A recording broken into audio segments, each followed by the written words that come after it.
another episode of Nobody Asked Us with So close. So close. So cocky. I was so cocky. It's been a minute. Chris, don't edit it out. Okay. It's another episode of Nobody Asked Us with Des and Kara, presented by Brooks Running. I'm dying because right before we hit record, Des is like, you're going to be great. And I go, are you kidding me? I've been doing this for 2.5 years. Like, I'm golden. And then I said your name wrong. Nope. And you're like, who do I do this podcast with? That girl. It's a 4:44 marathoner. That's not what I signed up for. Don't even remember her name. Elitist. Who's the elitist? I'm missing my elitist co-host. Where is she? Okay, anyway, how are you? Good. Well, we're obviously going to delve into New York big time. We're going to get your experience. We're going to talk about the professional races. We don't have to quick go into your experience yet, but like, tell me, how's the body? We were discussing earlier, this might have been your longest time on foot run that you've done. Yeah, no, we talked about this actually. You were like, you should just do slow, easy runs to like uphill, things like that, time on feet, long runs. So this was a good experience for that. I'm fine. Like, actually, honestly, I mean, I don't want to get too much into it, but when I finished, I was like, I need to do like a 4-mile shakeout, and I think I'll be fine. You know, like, did you do it? No, I didn't, because my feet hurt. My toenails were a little bit grumpy. But like, I think that would have, I just needed to use like the normal running muscles. Right. Yeah. Your stride. The elite running stride. Muscles. Yeah. But like the next day was a little iffy, and then no, I'm fine. That's good. How are you? We got it. We absolutely must talk about Colt's race. Oh my God, Des. Okay, so the end result is he ran amazing, but I've always been able to find my kid. It's never a problem for me. His form is just like Adam's. Yeah, He has bright brick shoes. It's never been a problem. The state meet is it's a very hard spectating course. They start in this like outside of this rodeo like stadium thing, and then they go and run on these trails, then they come back in, and it's not great for spectating, but it's like, I know my kid, I can pick him out. So first of all, they started and then they were running hard, and then they called them back to the start. Oh shit. I don't know why. And then start? I actually don't know. And I never wasn't really able to ask Colt because then I left. But so they start and I'm seeing him, and then we run to like a half mile and I don't see him at all. And I'm just taking pictures like this on my phone, like, and I'm like, I don't see him. My family's like, where is he? And I'm like, I don't see him. He came in seated 60th. So I was trying to like count in tens. And knowing the way he races, I was like, he'll start about 70th and then maybe he'll move up, blah, blah, blah. So we go to the mile and I'm like, I don't see him at all again. And I'm just like taking pictures, but I don't see him. So then I text my family. I'm like, I think he dropped out. And he's never dropped out of anything. Why? In his life, yeah. You know? Yeah. He's not injured or anything. And I'm like, I don't get it. So I was with another mom whose son we saw who was running really well, his teammate, Zach Bean. So we were like, well, let's go to the 2-mile mark. And so at the 2-mile mark, Zach comes around the corner, and then all of a sudden there's Colt. Oh shit. And I'm like, oh, thank God, you know? So I like cheer for him and take some pictures. And then we run to the 3-mile marker. The 3-mile marker, it's like marked, big 3-mile marker. And then they take a right into the stadium. And we're like, we'll cheer for him here because getting into the stadium, you're fighting so many people. So we're at the 3-mile marker, and Zach comes up the hill, and he's looking so good. And we're like, come on, Zach, all this stuff, yelling for him. And then his other teammate, Theo, comes, and then Rory comes, and then Ollie comes, and then Des comes, and then all these people come. And I'm taking pictures, and then my family's like, where is he? And I'm like, he dropped out. I'm like, I don't know what happened. He dropped out. And I'm with Susie, Zach's mom, and she's like, he must have dropped out. Like, he wouldn't be this far back. Like, even if he was walking, he'd be in by now. So I'm like, God, I like don't know what happened. And so we walked to go find Zach and the other kids. And one of the dads is like, oh, Colt had a great run. And I'm like, hey, did you see him finish? And he's like, yeah, it was right with Zach. And I'm like, what? Dang. So it turns out he was right with Zach. Is he in your photos? Yes, but like hidden. So like the eclipse. Yeah, so he's right behind Zach, and I'm yelling so loud for Zach. And Colt actually passed Zach, but then Zach passed him back in the stadium. But so I'm going back and looking at my pictures. He's in all the pictures. He's like just totally like I can see his eye, or like his teeth. And he said, Mom, like I always hear you cheering. And he's like, I heard you just like for a second at the 2-mile marker. And he's like, and then at the 3-mile marker, you were like yelling for Zach so loud and you didn't say anything to me. out there rooting against your kid. You can crush him, Zach! End him! I was like, come on, Zach, come on! Like he was right behind 2 Niwot guys. I was like, maybe he's going to catch those Niwot guys. Yeah. And so that has never happened to me. Like he runs exactly like Adam. He's so easy to pick out. And it's almost like I saw him for literally like 10 seconds at the 2 mile marker and that's it. Well, it's a state meet. There's a lot of pressure on. It's different. Like kids race a little different because it's a state. So I can understand the spectating kind of notching up too.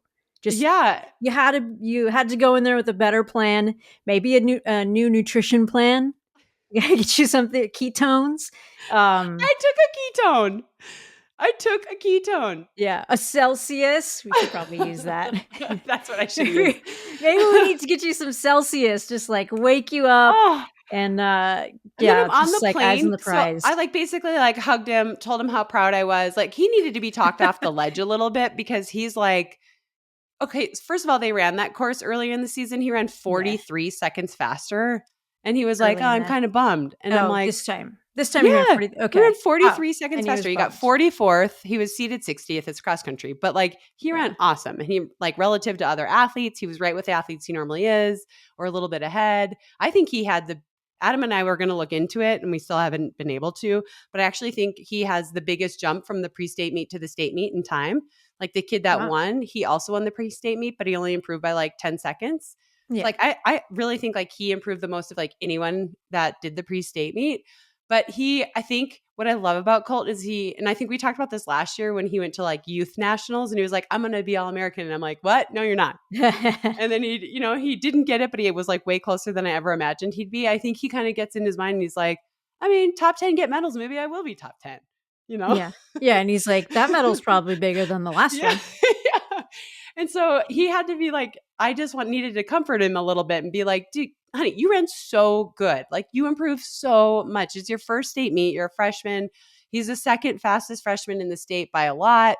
The first fastest freshman is a lot faster than him. And that's Jude Ritzenhein. It's not even a contest. Jude got 6th.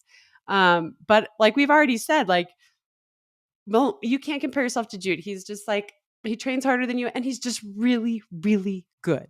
Yeah. And he always has been, So anyway, he just needed like some like, I don't know. And I was like, if you were first for your team, but you got the same place and you ran the same time, would you be happy? And he's like, probably. And I was like, then let it go. Like you got beat by your teammate who's beat you the whole year except for once.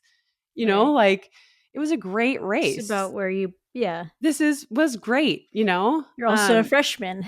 And you're a freshman and you're just going to grow from here. Yeah. So I did feel bad leaving because I just felt like I actually felt really guilty driving to the airport because I was like, my kid actually needs me right now. Right. Like if there's ever a time where you need to stay and chat through it. Yeah. And that night he texted me and he's like, I wish you were here. And like last night we finally got to talk about it and he feels a lot better and he should be so proud, Yeah. But I think he was just a little shell shocked and that's fine.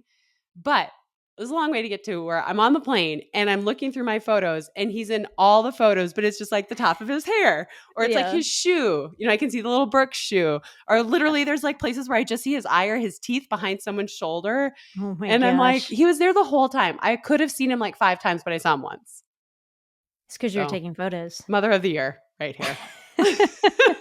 We got to change your game for next year. You've got time to work on it, practice and track. It's a little different, but maybe on the backstretch or the back bend. The funny thing is he does have a couple more races. He's running a mile next week with a bunch of like his teammates and kids from Niwot and stuff and Boulder High.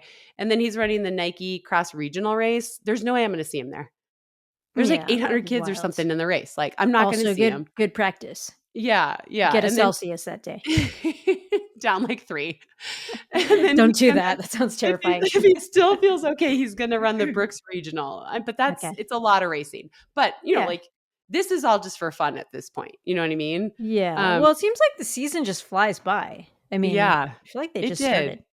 I know. I mean, I can tell that he's a little bit tired. Like he's never run this long. He started running at the end of June. And so it's like, I can tell that he's a little tired, but he's still motivated. He's super excited to travel with his team again. He's really excited to run a mile because, I mean, as long as he's healthy, he'll PR, But anyway, yeah, I won't see him at all probably at the NXR meet. It's like, well, it's good to test the waters. You can get a game plan, look at the map, be more strategic. Whereas everyone else, where do I need to be relative to them? You can get better too. I want you to improve. Well, so there's this creek that they run across at the state meet. And yeah, so like some parents just like go right through the creek. Yeah. And I was like, I'm not doing that. And I'm like, next year I'm bringing my rubber boots and just doing it. Yeah. Because like I missed a lot because I wasn't committed to going through the water. Yeah, I was like, when you have to get on the airport app, like the airplane. Right. Yeah. It was like, I have to drive like the airport and I have to travel. But next year I'm going to commit to it. I'm going to run through the water. I'm going to bring my rubber boots and do it. And then I'll be able to see more too. There we go. But yeah. I like it. That's good. Yeah. And I think his team was a little bummed. Like they didn't race quite as strongly as they had at regionals. And so they really wanted to be in the top 10 and they were 13th. But so I mean, right? They were, like, they were seeded 16th or ranked 16th. Okay. And so, I think you have that good day. Like it sounded like regionals. They were like on all cylinders. They crushed. Like, then you go like, oh, let's like make the next jump. What does that look like? And you start putting that together and it's so motivating, but it's also predicated on everything going perfectly, but then also being a little bit better, which is a tough ask. And I told Colt, like, you guys were focused on getting to state this year. And like maybe next year they're losing quite a few seniors, but they still have like their top 3 is coming back and there'll be other athletes that step up. And I'm like, maybe next year the focus can be more on at state. You know, you won't feel so nervous about the regional meet next year, hopefully. And then, but you know, he's just like, Colt's like me. He's really reflective. He's like, just the seniors have been so good to me and they didn't care that a freshman was beating them and now they're leaving. And I was like, okay, well, they're not leaving yet. It's November. They graduate in May, you know? But yeah, he's just like one of those people that's like really reflective. So I think really he's just had so much fun. He's sad it's coming to an end. You know? I think that's probably a big part of it. Have you ever heard the term sandcastling? Mm-mm. It's like kids at summer camp, the last couple days, the counselors will see the most amount of fights because it's like they know it's coming to the end. But it's like when you're at the beach and you're playing all day and it's so awesome and you build these sand castles and then before you go home, instead of just leaving them, like you destroy them because the fun's over. So sandcastling. Yeah. Maybe there's that's a great term. Sandcastling. Yeah. A little bit. Yeah. I mean, he gets to travel with them to Phoenix, so that'll be really fun for him. But I think, there's a little bit of sadness. They have their year-end banquet on Friday. And I know. It's like, it's been really fun. And his coach, cool. Ryan Root, shout out, just such a great coach and just so good with the kids. And their girls team did great. Their girls team, I want to say, now I'm going to mess it up. They got like 8th or 9th. They ran awesome. And I missed it though, because I had to leave right after the boys finished. Okay, so they were after. They were after, yeah. So anyway, it was good. It was fun. And next year I'm going to see him more. I'm going to have a better plan. That's the goal. Everyone has goals for next year. I love it. Yeah, he's like, I guess I'll just have to run further out front next year because my mom can't spot me in the pack. Like, you need to be in the top 20. It's easier to find you if you're in the top 20. And I think next year he could be, you know. I didn't actually say that to him, but it is easier when you're a little bit more in the front. And I think he'll make a big jump because he'll train a little bit more. He'll be stronger and older and all that stuff. Growing, yeah. That's so awesome. that was the state meet. Fun journey and still more cross country to come. We're not going to shut it down just yet. Not shutting it down quite yet. Okay. But everything else is really just icing on the cake at this point. Yeah, but that's like when you can be the most dangerous to a degree. Yeah. Even if you're a little tired, you're just like, well, nothing to lose. And he's definitely a little tired, but like they're running this mile on Tuesday and he's going to for sure PR because he's like, he ran 450 at Save the 10 last year, but he ran 454 up at altitude and he's a completely different athlete than he was then. So he's going to blow away his mile PR, which will be fun. And then they're going to Phoenix, which is, I think it's like 1,000 feet of elevation, but that's nothing to them. And it's like such a fast course. So he's probably going to PR there too, even though he is a little bit tired. So it's all just like kind of fun. I just told him like, you can't go wrong, you know, just go rip it and whatever happens. What weekend is the Phoenix meet? It's the Saturday before Thanksgiving. It's the 22nd. I'll just miss you. Are you going to be there? The week before. Oh, what are you going to do there? Every women's marathon. Oh, that's right. So close. That was somewhere else last year. Savannah, Georgia. Okay. Which is a cool place. I don't know if you've ever been. I was like, so are they trying to move it around? I think so. I don't know if it's like different stop every year or like Savannah was great, but we want to get a little bit bigger. So maybe this is our new home. But I'm excited to see the Scottsdale course. I hope they have good weather. Yeah. But it's a good scene down there. It's always fun. Yeah. It'll be fun. I mean, even if it's bad weather, like, so maybe he doesn't get a PR, he gets to travel with his friends. That's what they just want to like sleep in a hotel and hang out. Cross country anyways. Yeah. Right? Yeah. Like, no times matter. Just go compete. No. And it's like you're towards the nicer part of the year where we would do the early cross country meets during Arizona State days. And if you weren't on like the traveling varsity, you kind of had to earn your spot in these early ones. It looked like torture. It's like, I want to just make the travel team so I don't have to do that. And I did. Good job. That's awesome. I did. Yeah. That's just good enough the roof thing. It was really not cute. do hard things. Like the opposite. I don't want to do hard things. Well, that's not true. You do hard things. Okay, what do we need to know? I felt like I was watching your Instagram while I was still in Colorado, and you were all over the place in New York. I was everywhere. You were. Were you able to get in some running? Because let's talk about this. You had initially planned on running a 50 miler this weekend. Correct. Your debut. Yes. Your true debut. But I'm sorry. My Saturday race debut in a 50 miler. Saturday race debut on the 50-mile distance on the East Coast. But unfortunately, that's not going to happen. Do you want to tell us why it's not happening? On gravel, not road. You're making me laugh, and this isn't funny. I know. I'm just being very specific. There's so many things to it. Like they actually were going to set it up for a 100K world record, but because there's not enough road on the, like, it's just not enough for pavement, so it can't be official. It was like, well, this is a gravel trail race. Okay. Does it matter if you run fast enough? Like, but I guess it's right. What doesn't matter? So they couldn't certify it for a world record. But that's how specific we're getting these days. Anyhow, but you can go to the World Road Running Championships if you run on the treadmill. Exactly. That makes sense. Oh, there was some really great comments on that, by the way. Just like in terms of accessibility and exclusiveness and so on and so forth. But that's a whole different conversation. But we had some great comments and feedback on that one. That episode. That was good. Go check it out if you missed it. Anyhow, I digress. So I did hit my knee a couple weeks ago, and it was like, maybe it's fine, maybe it's not, maybe it's fine. And I kind of went back and forth. It's a timing thing, right? You're like, I have to get the swelling down, but I also have to get the training in. Right. So I gave it a test for that long run. Didn't go well. So then it was like, be more aggressive with the break. And I took like 3 days off. And that helped a ton. But then I got a couple more days into it, and it was like not enough. So I went to New York planning on just running a little bit race day, but doing training throughout the week. I think I ran on Tuesday afternoon, maybe. And then the next day, it was like, this is taking another step backwards. I need to just like give it a hard reset. Yeah. Which is, So then you ran a marathon. But yeah. Exact opposite of what I did.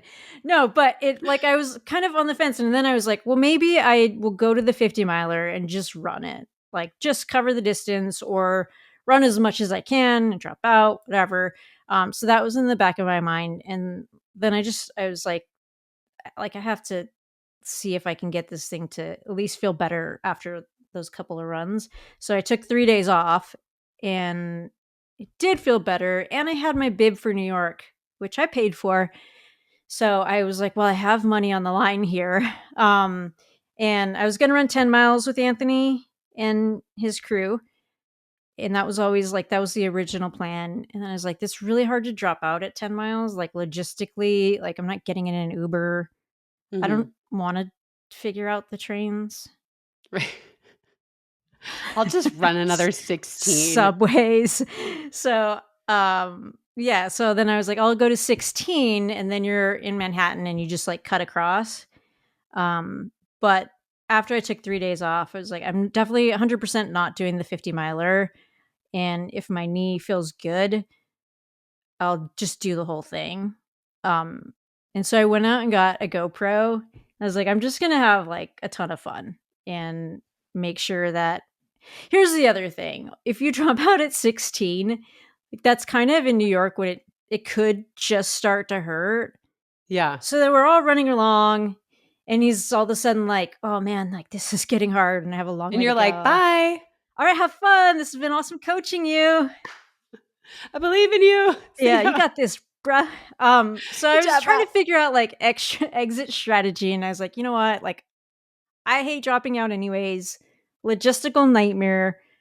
I can go have fun. If my knee like is feeling like it's gonna blow up, then I'll figure out that part. But also, if I finish 26.2, I won't be tempted to be like, well, I could jump in the 50 miler and do whatever. Yeah. I could just be done, take a break, and like go get treatment and make sure my knee is healing and heading in the right direction. So that was what happened. I'm relieved that you're not doing it. Yeah. As your older, wiser friend, yes. I just felt like you have the chance to do something really cool in the 50 mile. And you were like, well, maybe I'll just start it and see how it goes. But I was like, I don't want that for you. I don't know. I wanted you to be feeling good and feeling excited about it. So I was pretty sure when I saw you go the full distance, I was like, she's probably not doing it. And then you confirmed that via text. But I just was like, I don't know. I just wanted you to be ready to do it in a way that's like Des ready, you know? Yeah. Not saying you have to light the world on fire, but where you're like, I know I'm going to get a good effort out of myself today. And with the knee thing, and it was like just lingering. And I just felt like, oh, I don't really want her to do it. Like you were last week, you were like, I'll probably just start no matter what. And I was like, I don't want her to do that, but I don't want to tell her that. I don't want to put that in her mind, you know, but yeah. I'm actually glad because I feel like you have the chance to do it really well, and let's like get your knee better and do it really well. If I was your coach, that's what I would say. I agree. And I also think that if I really want to do it well, I need to be way more picky about my schedule. Yes. My life schedule. And I think that means telling people no. Be like, no. I cannot do all of that. I seriously think that every time I look on Instagram, you're in another city. And you're going to need to carve out some time and be like, I'm actually not going to travel right now. Just going to train. Imagine that. I know. It's a weird thing where you're trying to do it. Balance two worlds. This is what's interesting. Probably, but it's hard because you'll have these people like, hey, will you come to our event? We'll pay you this much. And you're like, well, that's guaranteed. Right. And this is a bonus if I set a world record or if I set, you know what I mean? It's like a huge, but I mean, that's the fun stuff. Right. Like I would, no offense to the people. I love to meet you and shake the hands and do all the stuff or to have a speech or whatever it is.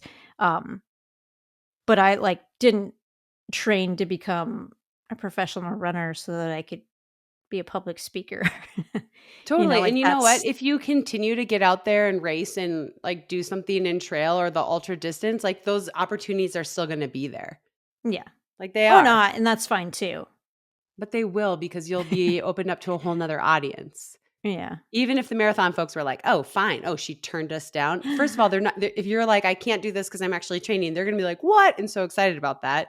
And if they were like, oh, screw her, they're not going to do that. Yeah. No, it's true. I don't think anyone would do that. But I also just always am like, I can make it work. I know. But that's actually like one of the things I love about you. And it's like your blessing and your curse. Yeah. Is that you're like, I'm not married to anything. I can get, except for Ryan, I can get this done. I can work it all out. But then sometimes you just need to say, oh, actually, I need to give myself some time, you know? I was having a great conversation with a friend, and maybe you'll disagree, but we were talking about like women and expectations and like having a job and having a family and feeling fulfilled and like doing it all. And there's this like rah, like you can do it all, which I don't disagree with, but at the same time I'm like, you can do it all, but maybe not all at once. Yeah. And I don't know. I don't know if that people think like, that or if they're just like, fuck you. Why would you say that? We can do it all at once too. It's really funny that you bring this up because I saw you in New York and it looked like you were having so fun and everyone was having fun, but I actually felt zero FOMO. And I was like, what's wrong with me? Like normally I'm like, I wish I was there. I want to be with Allie. I want to be with Des. I want to be doing all this stuff. And as I was flying there, I was like, I don't know that I can do this. I don't, you know what I mean? Yeah. Just what you're saying is like having it all, doing it all. It's like sometimes you're sacrificing something else that you really care about to do it all. And I will say I got off the plane and I was still having those feelings. Got into the broadcast booth, had the best time with Paul. Yeah. And it was fine. I got into like the rhythm. We had such a great time. World Feed is so great. There's no commercials, which is hard if you have to pee, but like there's like you're in control of the cameras. We can story tell so legit. deeply. Someone was saying to me that they didn't see the women very much in the broadcast. I'm like, we barely showed the men, because the women's race was so good. So good. And I got in the rhythm and it was so fun. And then I got to see CB, and then Monday morning I got to do this really meaningful thing with these girls. And it all worked out. But I've been having these feelings of like, it's just funny that you said that, because I've been having these feelings of like, maybe I don't need to do it all. I just need to like be really present when I am doing it. Yeah. Which applies to you. And like, be really present when you are going to race, and be really present when you do decide to go out and see people. And I think everybody can relate to that. Yeah. Yeah. Yeah. Well, it was just interesting. And like, I don't want it to be a knock on anyone who does have it all. Like, that would be amazing. I just think it's a bit like it's like a rah battle cry. Like, we can have it all. And it's like, at what cost though? Like maybe. And I also feel like the other side of it is like, yeah, you can, but maybe not all at once. And that's okay too. That's okay too. So, yeah. So that's like, it was a good conversation. I also like, as I was saying it out loud, I was like, I am also talking to myself. This is actually me just having a therapy session with myself, but that's okay. I had a therapy session with myself last night because the whole time since I left New York, the whole airport, I was in Newark, the whole time I was in the airport, even on my flight, the woman sitting next to me, the whole time people are asking me like, did you run New York? And I'm like, no, I didn't. And then they're like, oh, well, you look like a runner. And then it's like, I have this pause of like, so a couple of them, I was like, oh, I was there working. Oh, that's cool, And then everybody else, the other people, I was like, yeah. And it's like, I was like in my head. Because what do I do? Be like, I mean, I used to run it and I tried to win it and I got third. But they don't need to hear that. Like, so it was, I've just been like super philosophical. I think basically like I was just in an emotional state when I left for New York. And then I'm not kidding. Like at least 12 people yesterday were like, did you run? Yeah. I'm like, no. And they're like, oh, sorry. You look like a runner. And I'm like, oh. Don't be sorry. I'm okay. Don't be sorry.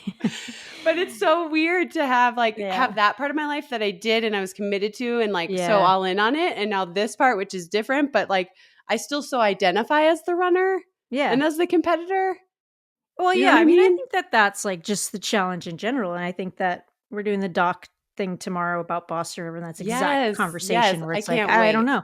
It'll be great. But I think it's like also like that story is like all of our struggles to a degree where you're and I think it's interesting to hear you say like it doesn't ever it still shows up like oh yeah I'm so removed from it. I haven't been serious. I haven't been serious about running since 2016. I ran for a few more years after, but I wasn't that serious anymore. Like something had just shifted. So it's been like 10 years, but then it's like I still feel like I'm a competitor. That's who I am. That's what it's not just who I was, it's like who I am, so it's just, it's weird to live in two worlds. And I think it's fine. It's just interesting. That's why I am excited about your doc tomorrow. Like, I think it's really relatable. Like I posted that. After I posted, I was like, why did I post that? That's oversharing. But like the replies have been so incredible. I posted it on Threads, but the replies have been so incredible about people in their careers that have nothing to do with running or people who ran when they were younger. And so I think that's why your doc tomorrow, I'm super pumped for it because I think it's really relatable. Like we all have these different phases of our lives, but we feel so connected to all of it. And it's so personal. So when they're like, oh, well, you look like a runner. I'm like, well, I am. And it was like, it used to be really fucking good. But I am just like, oh, well, thanks. I don't know. It's so weird. It's this strange level of like mourning. Yeah. And it's like, you can deal with it and like go through it. But every now and then you're like, well, I miss that feeling or that identity or whatever it is. And I don't think I think when there's something you really, really love, there's probably always going to be that feeling of loss. Yes. in the booth before the race started, we like are watching the athletes a little bit, and it's Stanley Lowe. He was in there, who used to be my agent, and he's in there to do stats for us. And then it's Paul and I. And I was like, I don't miss the work it took to be there, the strict lifestyle. Like, I don't miss that stuff, but I miss being that fit and standing on the start line with the best athletes in the world and being like, I might win today. I'm a slice of throat. Yeah. Like I do miss that, and I'll probably always miss it, you know? Yeah. And I'm sure you miss it. Like, you're still racing and doing awesome, but you know that you're not like different. Yeah. It's just different, right? And it's like there's something about that when you're there. I just remember like being at the Olympic trials and being like, I'm going to win this and I'm going to shock everybody. And it's like I miss that feeling of being so fit, and even sometimes I didn't know, I wasn't confident I was going to win, but I knew I had a shot. Yeah. And like I miss that feeling of like standing there like, okay, let's go to work, you know? It's I've heard this, we might have had this on our pod even, the drug of hope. Yes. You're just like, oh, I can stand in the line. I'm like, hope, like there's a chance. There's a chance. Like there's possibilities. Like I can, like I'm going to hope this happens. I'm going to make, there's like the drug of hope. And so you keep trying because it's, feels really good when you've done all the work and you're like, yeah, no, I've got like a legit shot. Yeah. So we need I'll a new miss fix. That, I think. Yeah. Oh, for sure. Yeah. Yeah. I was at a hotel lounge and like very nice hospitality, and the folks afterwards like, how did it go? How was your race? Like, cause all week long they were like, oh, are you racing? Are you excited? Or this training gone well? They're like, how did you go? How did it go? What time did you do? What place were you? And I was like, oh, like 4:44. They're like, is that like your PR or is that like a fast one for you? And I was like, it's a little slower, but it was fun. I had a great time out there. Yeah. I saw you posted the picture. It was like, congrats. And it had your time. And I was like, this is so iconic. Like a year ago, you ran under 2:30 and then you go run 4:44 and they're like, way to go. And I get it. And I love that. I mean, New York is so special. I will just say like, just so much emotion around the weekend, so much positivity. Like, I've been to New York at other times of year. It's not always like that. Right. And they are proud of you for running 4:44. But I just was like, oh, the irony that last year she was in the top 10 and she was running sub 2:30 and, Yeah, no, it was great because it was like this very nice frame. Like that was waiting in the room when I came back and I was like, this is like so the nicest that I've ever been like treated after a race. Except for when I won Boston, like that was a little bit better, but like pretty similar. Like the frame was very nice. And then we're like, would you like a cocktail? We'll make you a cocktail tonight. I'm like, have champagne. Like you deserve it. And I was like, honestly, I'm just paying too much for this hotel. Okay, well, I actually do want to talk about your race because I want to talk about how different it was from when you're like, okay, you literally raced it last year. Yeah. If it wasn't for Vivian Chariot, you would have won the Masters race. So damn it, Vivian. That. I know. But you ran, I don't remember what you ran last year, but you ran sub 2:30. 2:28? Yeah, I think so. 2:28. Yeah. I mean, what the heck? That's so fast. Not bad. And you're taken to the start and the elite athletes have their own area and, you're bused directly there. So what was the experience like this year? I mean, was it a pretty sweet setup? Like, did Brooks take care of stuff? Or were you riding the bus with everybody? Were you just like a normal average Joe? Like, what was it like? Never. Look, people are like, she's one of us. What? No, hold it. Pump the brakes. This is part of the whole thing of like whether I was going to run it or not. And I had this email come through and it's like, this is how you go to the expo and get your bib. And I was like, I'm not doing it. Like, I'm just not going to run it. And I told you, I was like, I'm leaving on Friday. And then TCS was like, hey, can you come down and do this thing at the booth? And it was Saturday. And there was like a few other things on Saturday that had popped up. And so like, I'll stay, but I'm leaving right after that because I'm not going to the expo to get, like, I'm not waiting in the line. I'm just not doing it. And so I got to pure elitism, but I'm the same way. No, not happening. Not doing that. Nope. So I got to the expo and I was just like, I'll do this thing for TCS. And I met up with one of their workers. I can't remember her name. She was the I think Toronto Marathon coordinator or something with them. I remember you. I just don't remember your name at this moment. Anyways, she grabbed me VIP. She was like, here's a credential. We'll walk right through. And I was like, okay, this is okay. I can handle this. And then we went to the VIP line and she was like, not that line. this line. She took me to the TCS the line. VIP line. She was like, we already grabbed your bib for you. Here you go. And she gave me a wristband. She's like, this will get you into something super special. And then Nate gave me another wristband. He was like, this is also super special. And then they put stickers on the bibs and like special. And I was like, okay, like I can do this. Right. You're like, all right. No, but I did get to the expo, which was cool. I didn't wait in the line because obviously I'm a horrible human and I couldn't. But my name was on the wall. Like apparently Molly Seidel posted something. She's like, I guess if you're a pro, you're not on the wall. Well, you have to pay and register there, Molly. Yeah, but I didn't go to the expo officially, so it was like win-win. And then everything was in there. Like there was a VIP celebrity bus that was actually kind of wild. The people that were on it, and really simple. Actually, I honestly think it might be a little bit nicer situation. Like there's not a huge warm-up opportunity, but being in a heated tent with Wi-Fi and like nice bathrooms right at the start line was pretty clutch because normally they put you at Ocean Breeze. Yeah.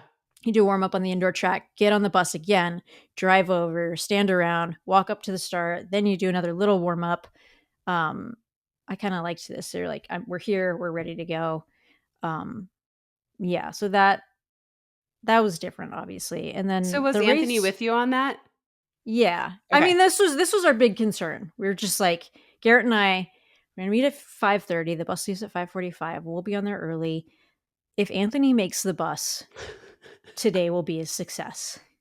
That was like, just, he has to make the bus. And he had his people with him, which is really great. So he did get there. Was like a few texts late, like, hey, where you at? Like, here's a pin for exactly where the bus is.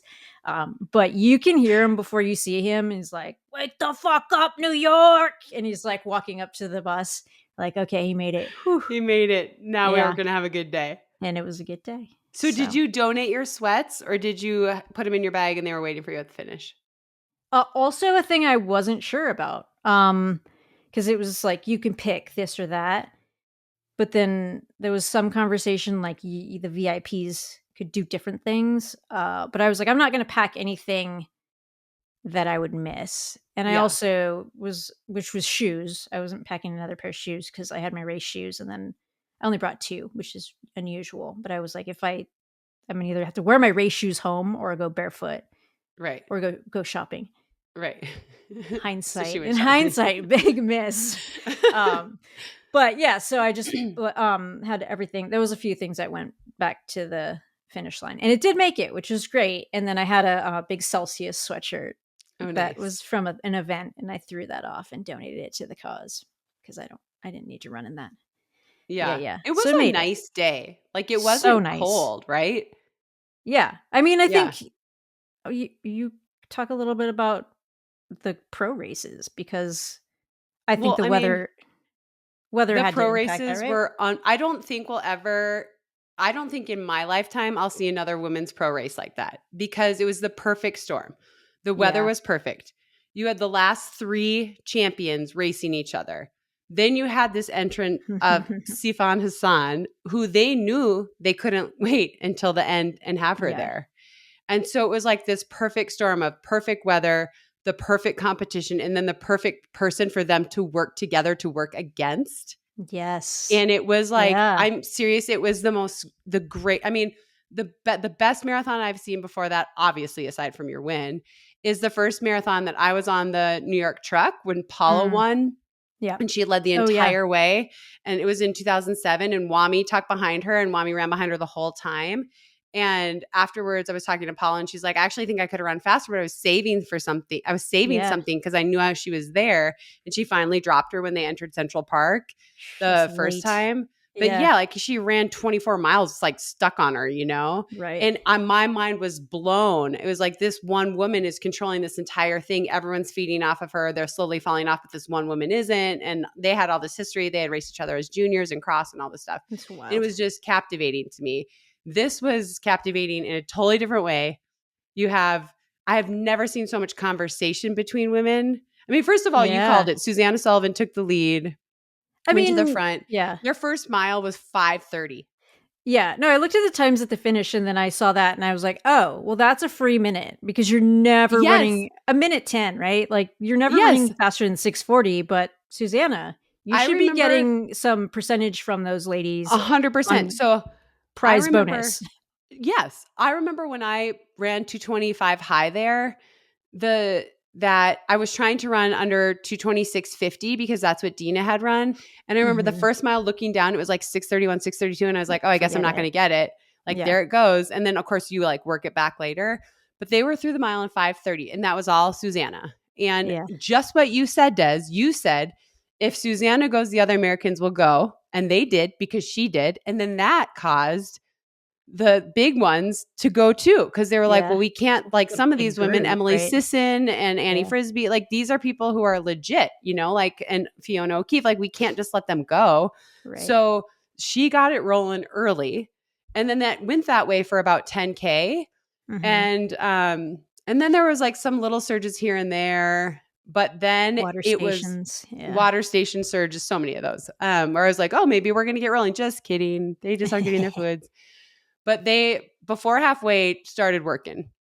And they were conversing. Really? Yeah. So it was Chepkirui and Obiri and Lokedi. And they were like having conversation, looking around. And then they would just surge. And like Annie, what I was so impressed with too, I want to shout out the American women. They were like, it's going to be a long day. And they just went, right? Sisson, Frisbee, Fiona, and Sullivan hung there for a while. Like they just were like, all right, this is what we're doing. We're running hard. Sarah Hall was there for a little bit. Sarah Vaughn too. I mean, everybody, basically they all just committed to it. And I was super impressed by that because they could have been like, we know this is going to be crazy fast and we're going to sit back and fight for fifth or whatever. But they were like, here we go. I'm going for it. So that was really cool to me. And then, so they like pushed hard and they broke Hassan. They broke her. They had like a huge lead.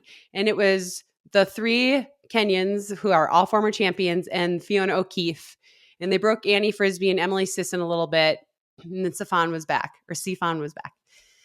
Then Hassan does Hassan things and works her way back to the pack. And you could see it on their faces when like, and they're looking over. Yeah. Finally, she's so far back and they are like motioning to each other. Okay, we can calm down. And at that point they had broken Fiona too. And Fiona regained them because they calmed down a little bit. And then you see this person lurking. It takes her like a mile and she rejoins the pack. And you could just see it on their faces. They were like, damn it. You know, like they look over and then they're all like looking at each other and they're all like making eye contact. I mean, it was like amazing. Yeah. And it's not that they hated Hassan, but I thought it was like so cool to see them go, we cannot have her here. Yeah. When we enter Central Park, like we have to do it now. So they were like chit-chatting, they ran for a little bit and then all of a sudden they win again. And they went so hard. They went so hard over the Queensboro Bridge, like so hard. And Hassan was just hurting, right? And she had said before the race she was scared of the hills, she was scared of the bridges, and I think they deliberately went hard over the Queensboro Bridge, like went so hard on the uphill, and they pulled away from her, and they dropped Fiona there too. I can't remember when they dropped Fiona the second time. I think it was up over the Queensboro Bridge, and they came down off the Queensboro Bridge, and as they were coming down, they had quite a bit of distance, and then Sifan starts using that downhill and starts coming back again. And she's coming and she catches Fiona and then she and Fiona are kind of working together and they don't quite get there because Obiri looks back and she's like, what the hell? Hell no. Oh, hell no. They go again. Yeah, they go again as we're running up first. And they're taking turns and they're pushing and they're all like, you can tell they are working, you know? Right. And finally they do the damage and she's finally put away. And at this point, I don't know how far they are because it all kind of blends together, but they're like 18, 19 miles into the race at this point. And they're looking over and it's done. Like they've done what they needed to do.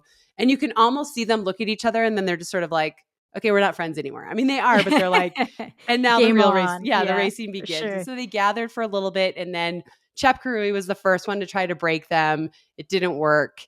And then they actually broke away from her as they headed into Central Park. And then it was just Lokedi and Obiri. Yep. And as they were heading into like on the like outside of the park before you head in the final time where Lokedi broke Obiri last year. Obiri broke her there. But you knew it was going to be so fast because it was already so fast. And then they were 71 something through the half. And then they just continued to run hard, and our timer was off. And I was like, I swear she's going to break 220, but I was nervous to say it. Right, I can't commit to it. And then of course, we were like, well, she's definitely going to break the record. And then of course she did. She broke 220. And then Sharon Lokedi was like just a few seconds over 220. That's wild. And Shayla Chepkirui was, I have the results. I should pull them up because somebody might get mad. But it was sensational. And I just have never seen women who are competing. Okay, 2:19.51 for Obiri, 2:20.07 for Lokedi, and 2:20.24 for Chepkirui. And I just have never seen women that all want to win. They all want to become a double champion, but risk their finishes to break someone else. You know what I mean? Yeah. It was like really cool. They had to, right? They had to know that going in weeks. She's added to the field and they're like, hey, yo, like, let's get on the phone. We have to make a plan because I can't win it by myself. Yep. You can't win it. Like, we have to we have to work together. Yeah. Have you ever been in an experience where it's very obviously like Kenyan team tactics or Ethiopian team tactics and they're working together to break things open? Have you felt that? Yeah. And track more than anything though. Yeah. And you're like, damn it, I got to weather this storm. They're trying to narrow it down to just a few people. And sometimes you get dropped and sometimes you hang in there. What about you? I think Boston in 2011, but I think I was actually like unaware of it until later. And people were like, oh yeah, they were like definitely chatting and working together. And working against you. Yeah. Trying to pull away from you. Oh, really? I was just in there hanging out. It's like, this is neat. Yeah. What are you going to do? Well, I think we should just give credit to all the other women because it was a phenomenal day. Fiona O'Keefe ends up fourth in 2:22.49, which on that course is just unbelievable. Annie Frisbee ends up fifth in 2:24.12, beating the Olympic champion who ends up sixth in 2:24.43. And again, that was something that really impressed me with Frisbee and Fiona is they were like, I'm passing her. Yeah. You know what I mean? Like I can see where you'd hedge your bets and you'd be like, I mean, she just won the Olympic marathon and she just won Sydney. Like, I don't know if I should pass her. You know what I mean? Yeah. But I think Frisbee talked about it afterwards and she was like, no, I knew I had to go and I knew I had to like run super hard from that point on because I wasn't going to outkick her. Right. Like, that's a good point. Like it is a good point. You can't just wait for the line and be like, okay, it's there. I should try to beat her. Right. It's true. Losing tactic. And then in seventh was Jess Warner Judd, who we love. She came to save the 10,000 and she ran so well. She ran 2:24.45 in her first ever marathon after everything she's been through. I think we talked about it a little bit. She had epilepsy and went down at European Champs 2 years ago. She tried to get back on the track this year. She came to save the 10 and had kind of like a panic attack there. Yeah. And I've just been like so impressed by her. I mean, she is like the definition of just grit. Runs 2:24.45. Emily Sisson runs 2:25.05, proving that she can run the hills. Yep. Right? Good bounce back too from a kind of bumpy year. Yep. And then McCormick from Ireland was 2:27. Oh, no, I missed someone. Right after Emily Sisson was Amanda Vestry, who ran 2:25.40, Brooks woman, and her debut. Yeah. Great debut. We talked about debut. That. Yeah. Yep. She ran really smart. And then McCormick, and then Susanna Sullivan was 2:28.34, and then Elena Hayday, 2:31. So, I mean, I just was, granted, the field wasn't super deep of international athletes this year. It was like really, really good women. But it wasn't super deep. Chariot dropped out. Edna was a scratch at the last minute. She had a death in her family. And then Gebra Laysom actually had some health issues. So she ended up dropping out. So Ailish McCoolin. Yeah. She also dropped out.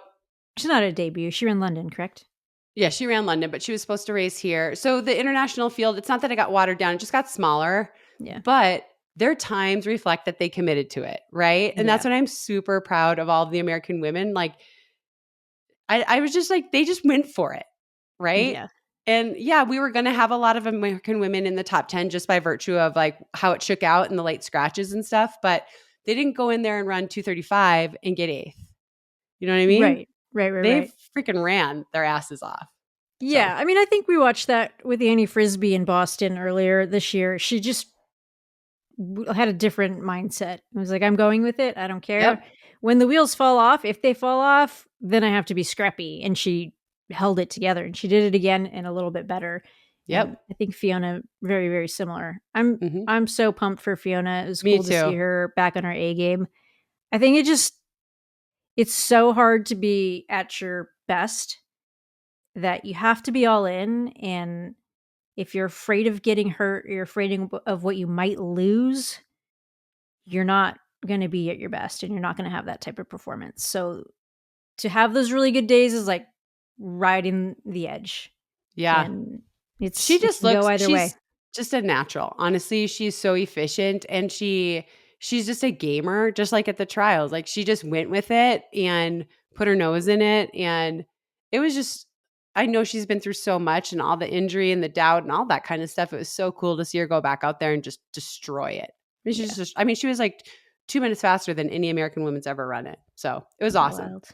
And then the men's race was super different. So the women were like so aggressive. The men came through the halfway point at 65 something. Wow. Everybody was there. Hillary Bohr was leading for a while. It was just like completely different effort. And it really didn't get cranky until the last 10K. And then it was the people with the experience there. Well, Albert Carrier, who has been on the podium 4 times before, got on the podium again. He was in 3rd. Patrick Dever from Great Britain, he debuted and got 4th and ran 2:08:58, and he was like fighting. He was only 2nd out of 3rd, so that was pretty amazing. I thought. Okay.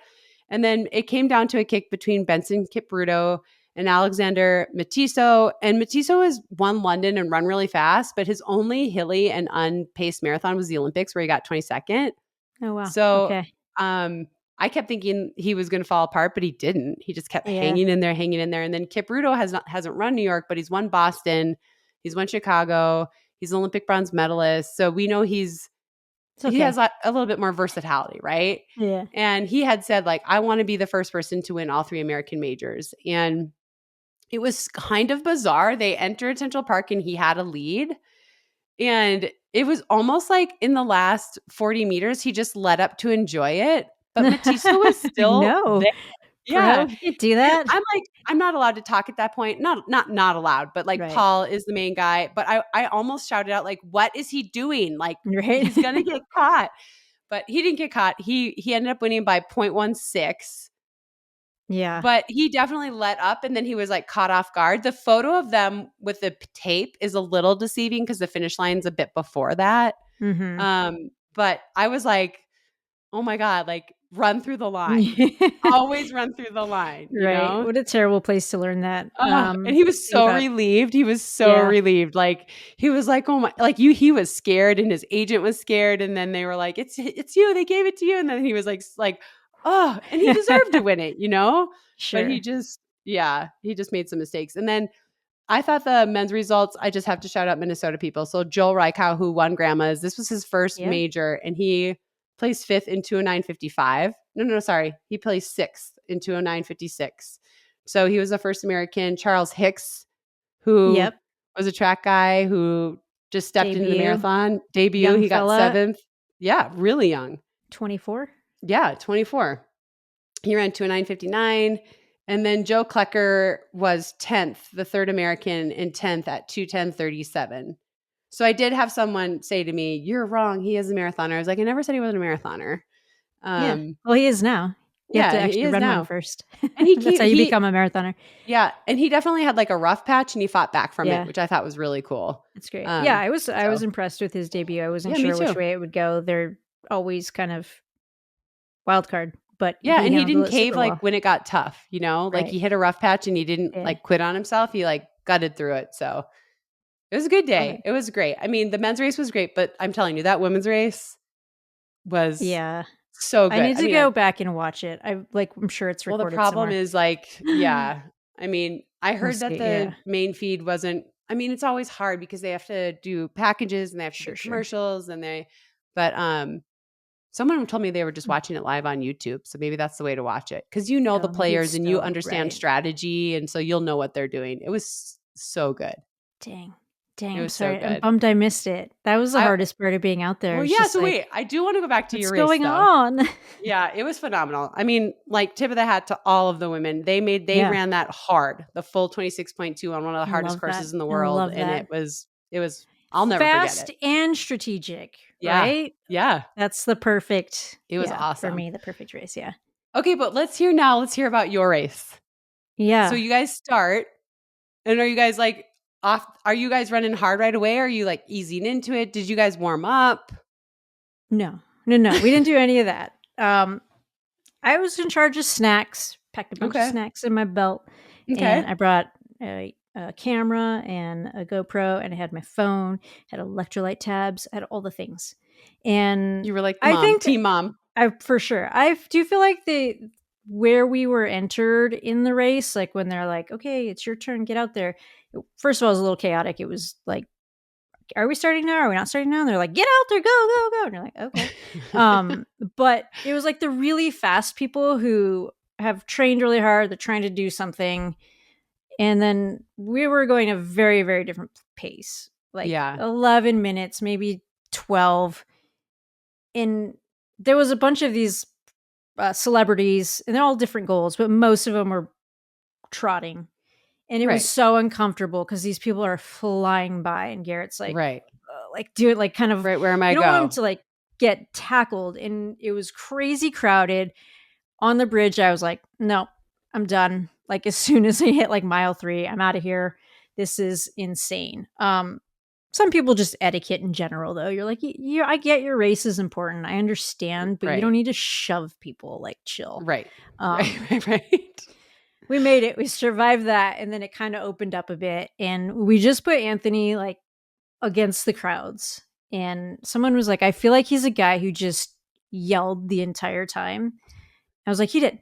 Like, that was it. It was just like all of us just screaming for 4.5 hours, like, let's fucking go.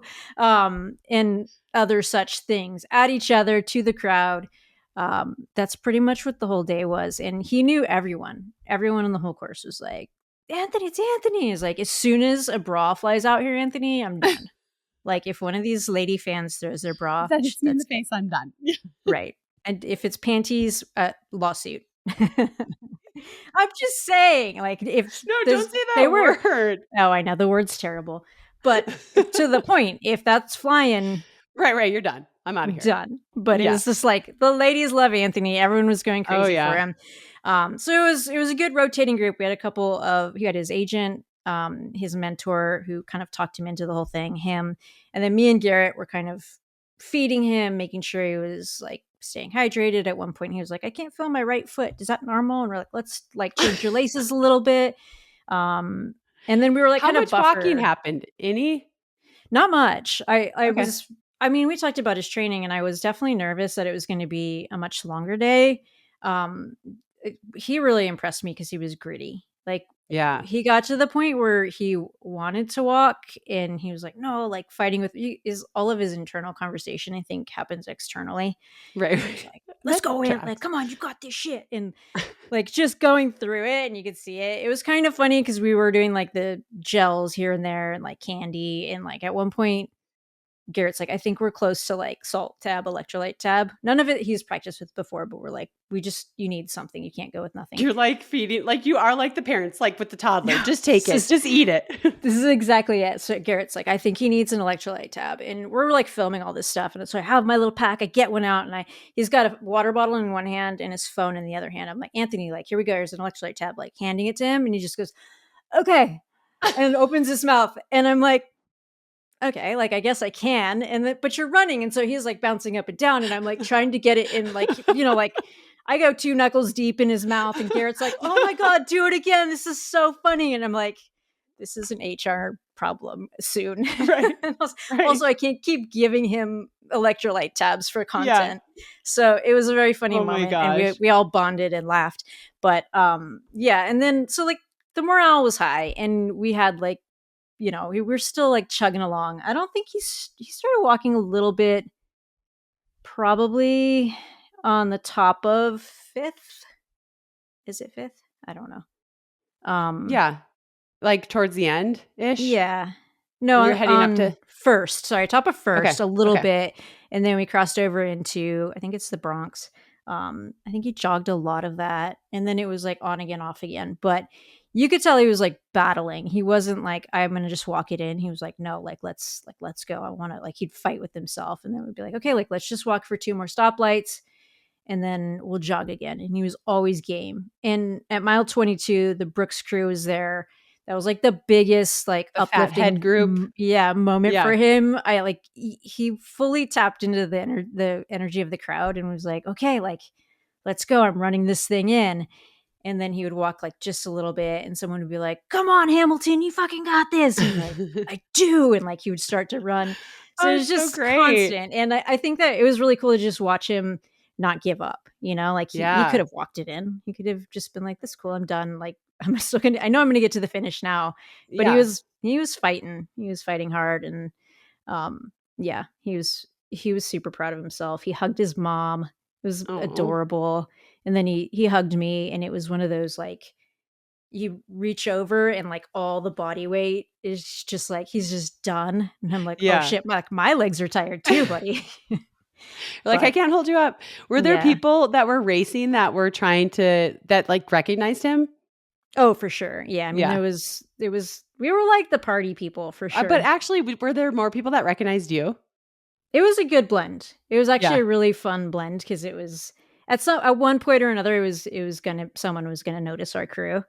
It was fun. And I had one beer. People were like, how many beers did you have? I only had one. On course. And no, it was around like a mile 11. I would have had one later. I just couldn't. There was a lot of unsanctioned stuff. This beer was closed. I tapped the sign. Okay. You tap the sign, and then they give you a beer, and you have to go, hey man, I tapped your sign. Like, what the fuck? Give me the beer. And then he's like, oh shit, I'm sorry. I forgot what I was doing out here. Thank you. But there was a lot of like unofficial, like open stuff that I was like, I want like another beer, but I'm not drinking it from that cup. One of my favorite things, the signs were great, but one of my favorite things was like Gatorade in a plastic bag. I was like, that's for 100% not Gatorade. I don't know what it is. I don't want any part of that. Drugs, for sure. I'm not going to do coke out here. Thanks, guys. Is wild out here. Like that's NyQuil. And tell me about this part, because I've had friends that tell me I don't understand. Were you running on paper cups and stuff like that? Yeah. It was crazy. And it was slippery. The water stations are chaos. Good thing the crowds are good and the people mostly are friendly. But we were also like, Garrett and I were kind of buffering him, because people would just like run with their head down, and then all of a sudden they're in the back of us. And, you know, like they're trying to push through Anthony. Right. And so we would be the buffer before him, so that if they'd run into us, we'd kind of like, hey, like go that way. Push him away. And he's like super unpredictable, because he'd see somebody and be like, oh, hey, and like just run to the side. And you're like trying to. He sounds like I'm not trying to be mean, but he sounds like a wild like puppy or like a toddler.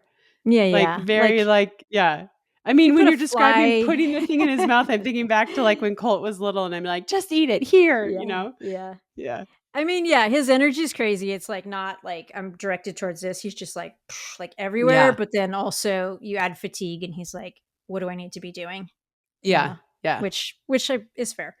But he was stoked. He had a party that night, and it was in Brooklyn, and I texted one of the ladies from Brooks, and I was like, oh, I'll probably head out soon. He's not gonna be there till 9. It was like 8:00.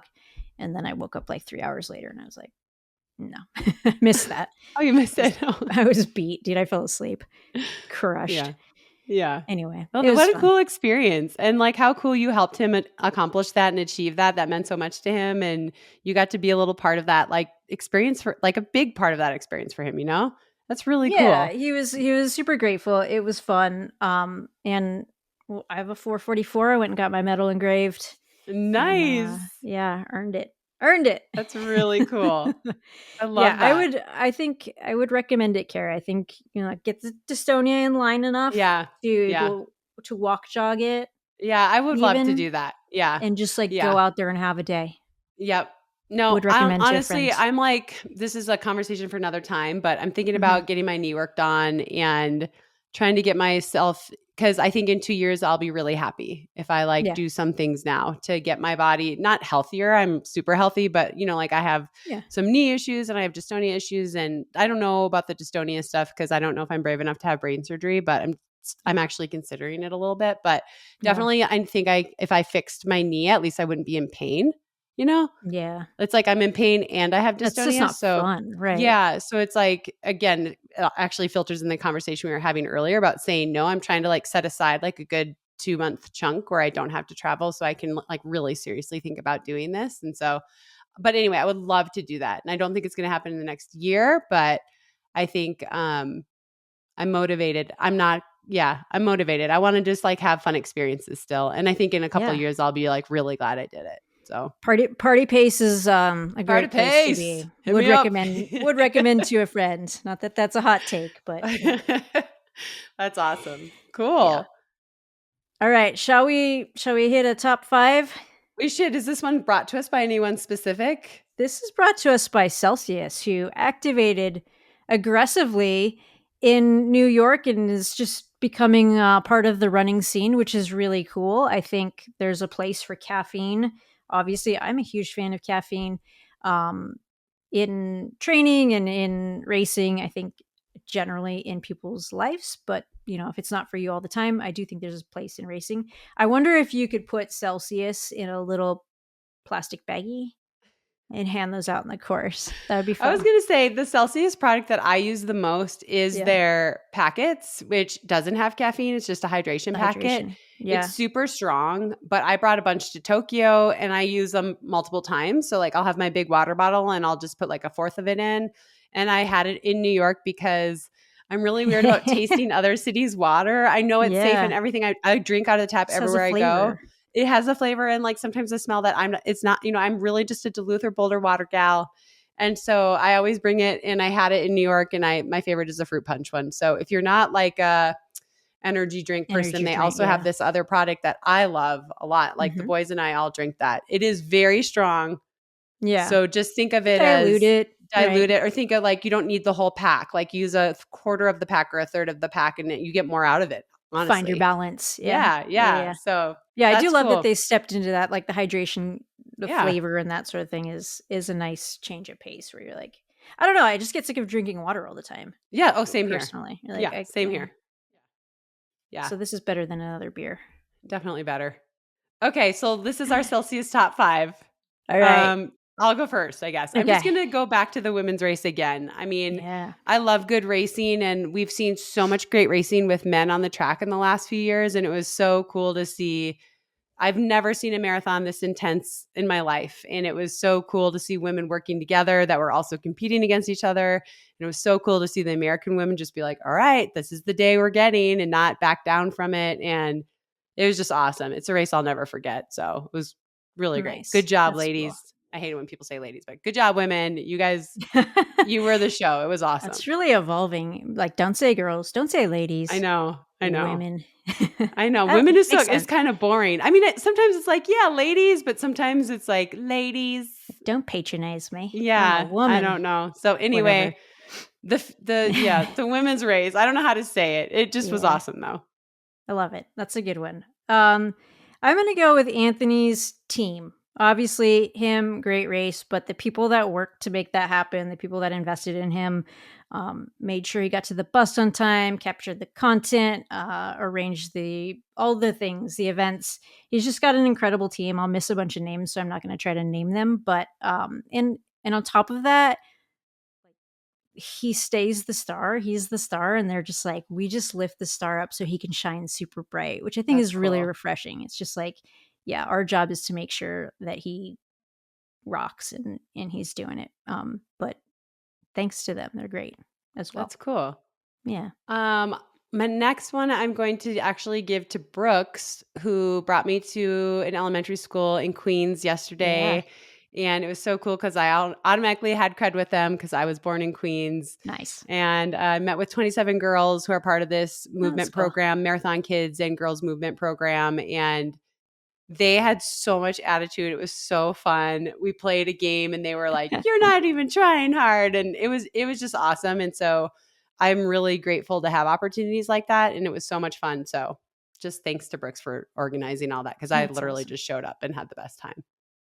I'm going to go with another Brooks person, specifically Garrett Heath, who helped me in training Anthony, was on all the text threads, probably just to monitor me. Like, is she being nice? Is she being inappropriate? Like, I just need to be on it, which is fine. We had a great synergy on the text thread and did an awesome job on race day. Like, he was grabbing the waters, he was handing out gels, he was capturing content, he was being buffer. And I couldn't have done it alone. And definitely if I had dropped out, obviously at 10 or 16, I think Anthony would have had a much tougher day, but I think Garrett would have solved a lot of it. Truthfully, if he didn't have Garrett, it would have been pretty brutal, because there was also just like a size component of like this guy can move folks around. So hat tip to Garrett. He didn't get any credit, which is kind of funny. Like, he's in all the photos and you're like, who's this guy? And like, it's like he deserves a lot of credit, because he did so much for that project and for Anthony throughout the whole process. So good job, Garrett. That's awesome. Yeah. Was that 5? That was 4. You got to bring us home. Oh, shoot. God, my math is off today. Okay. I was like, I'll go first, and I only have to do 2, but actually that's not how it works. I was like, wow, she really jumped in. I thought I had you. Okay, this is actually easy. I will just go with, I'm going to shout out Ryan Root and Adam Goucher. Nice. The head coach and the assistant coach. And there's other coaches too. So there's 3 other coaches that are amazing. But just the Fairview coaching staff in general. And it's been such a great year for Colt. And I could not be happier with the program and how well they've treated him and all the athletes. And it was just such a fun year. And I just am like, feel really lucky that my kid gets to be with such good people on a daily basis. So Fairview coaching staff, you guys are awesome. Way to go. Have a Celsius. Claire, Jim, Trisha too. Just so everyone gets shouted out. And ladies. And women. And the women and the ladies. Thanks. All right. That was a good one. Another short one in the books. Thanks, Kara. We have a disease.